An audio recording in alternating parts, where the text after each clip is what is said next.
সেখানে বিএনপির কর্মীরা আমাদের আবুল বাশার নামে একজন কর্মীর উপর অতর্কিত হামলা করে দোকানপাট ভাঙচুর করে লুটতরাজ করে। আমাদের কর্মীদের আরো কয়েকটি দোকানে তারা ভাঙচুর করে ফ্যাসিস্ট আওয়ামী লীগের সাথে একত্রিত হয়ে নানা অপকর্মের সাথে জড়িত ছিলেন এবং আওয়ামী নির্বাচনে সরাসরি অংশগ্রহণ করছেন বলে আমাদের কাছে প্রমাণ আছে। ভোলা সদর উপজেলার ভেলুমিয়া ইউনিয়নে বাংলাদেশ জাতীয়তাবাদী দল বিএনপি কর্তৃক মহান বিজয় দিবসের জামাত ইসলামের কর্মীদের আসার পথে অতর্কিত হামলা এবং আজকে মাগরিবের পরে জামাতের কর্মী এবং ব্যবসায়ীদের দোকানপাটে হামলা এবং লুটতরাজের প্রতিবাদে আজকের এই প্রেস ব্রিফিং এ সম্মানিত নেতৃবৃন্দ, সম্মানিত সাংবাদিক বন্ধুগণ, আসসালামু আলাইকুম ওয়া রাহমাতুল্লাহি ওয়া বারাকাতুহু। আপনারা জানেন আজকে মহান স্বাধীনতা দিবস, মহান বিজয় দিবস।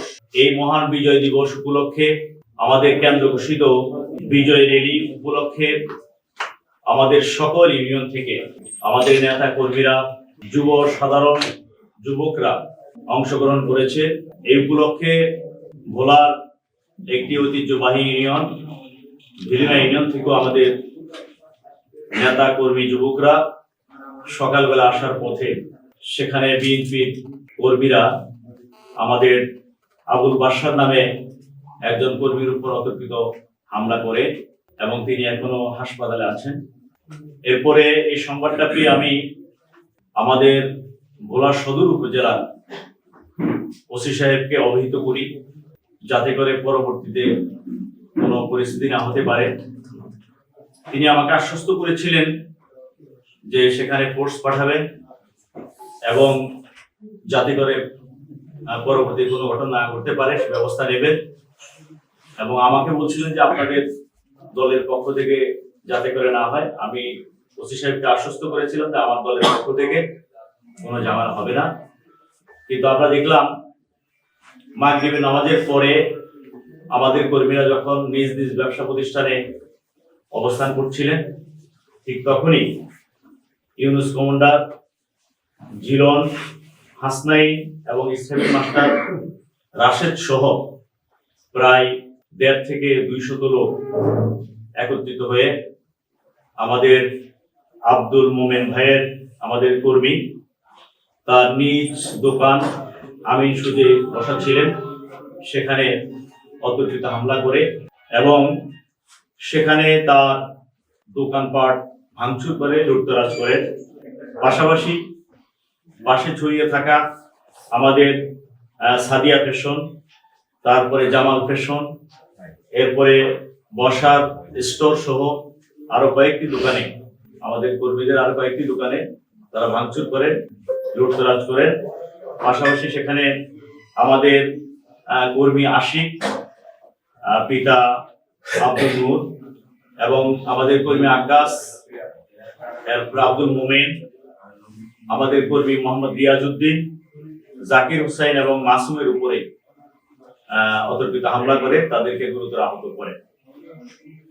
সম্মানিত সাংবাদিক বন্ধুগণ, আমরা ভেলুমিয়ার অতীত সংবাদ পেয়েছি যে এই লোকগুলো বিভিন্ন চরাঞ্চল সহ নানা লুটতরাজের সাথে জড়িত আছেন। ফ্যাসিস্ট আওয়ামী লীগের সাথে একত্রিত হয়ে নানা অপকর্মের সাথে জড়িত ছিলেন এবং আওয়ামী নির্বাচনে সরাসরি অংশগ্রহণ করছেন বলে আমাদের কাছে প্রমাণ আছে, আমাদের কাছে সংবাদ আছে। তো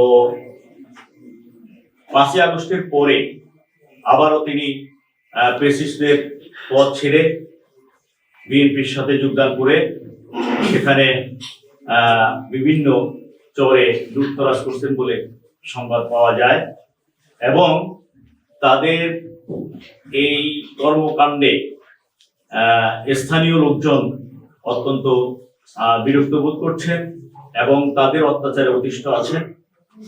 আমরা আশা করেছিলাম যে প্রশাসন যেভাবে আশ্বস্ত করেছিলেন যদি যথাযথ সময়ে যথাযথ ব্যবস্থা নিতেন তাহলে এই ধরনের ঘটনা ঘটতো বলে আমি মনে করি না। এখানে প্রশাসনের, বিশেষ করে পুলিশ প্রশাসনের দুর্বলতা আছে বলে মনে করি।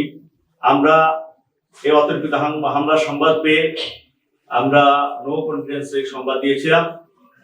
আমরা তাদেরকে ধন্যবাদ জানাই, সংবাদটা পেয়ে তারা চলে আসছেন। কর্মী আবুল বাশার ওরা যখন আমাদের মানে র্যালিতে আসার জন্য প্রস্তুতি নিচ্ছেন, তখন তাকেও বিভিন্ন রাজাকার শব্দ বলে উত্তেজিত করেছে। তখন তর্ক বিতর্কের মাঝখানে তারা দুজনেই হামলা হয়, মানে দুজনেই হাতাহাতি হয় এবং হাতাহাতির এক পর্যায়ে ওই স্পটে বিএনপি লোকজন বেশি ছিল এবং ৫-৭-১০ জনে একত্রিত হয়ে বাশারকে মারধর করেছেন এবং সেখানে তাৎক্ষণিক তাকে হাসপাতালে ভর্তি করা হয়েছে। যে সেখানে প্রায় 5টা ব্যবসা প্রতিষ্ঠানে ভাঙচুর করা হয়েছে এবং সেখানে সাংবাদিক ভাইরা ছিলেন, কয়েকজন সাংবাদিক ভাই ছিলেন, এছাড়াও 2জন ক্যামেরাম্যান ছিলেন, তাদেরকেও সেখানে হেনস্থা করা হয়েছে এবং ক্যামেরা ছিনিয়ে নিয়েছে। Next level, well done, side by side, free.